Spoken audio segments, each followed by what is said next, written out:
Անկունություն ինձ են դիմում, անկունությունների այդ խնդիր է լինում, դևից որ կապված են լինում, ուզում են հասկանալ այդ տվյալ մարդը գիժ է, թե նարկոտիկի տակ է, թե դևն է իրան տանջում, ես կարողանում եմ օգտավետ լինեմ, էլի ճիշտ պատասխանը գտնում եմ։ Նաև լինում է դեպքեր, որ ընտանիքները միանգամից բաժանություն է լինում, գիր-կապանքից էլ է դա լինում։ Այդ կապանքներն էլ եմ տեսնում։ Տարբեր հարցերով դիմում են։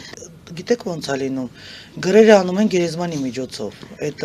ովքեր ուզում են տարբեր ընտանիքներ տապալեն,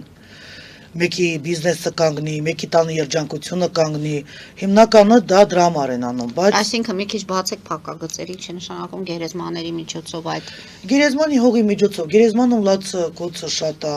նաև դեղ մահացածները տարբեր խնդիրներով է մահացել, այդ գերեզմանի հողը բերում են տվյալ մարդկանց անունների տակ, այդ կապանքները կատարում են։ Ես է կարողանում եմ մաքրեմ, քանի որ իմս 2021 թվից այդ փոխանցվել է ինձ մարտի 23-ին, այդ շնորհը վերցրել եմ, կարողանում եմ օգտավետ լինեմ կոդերը,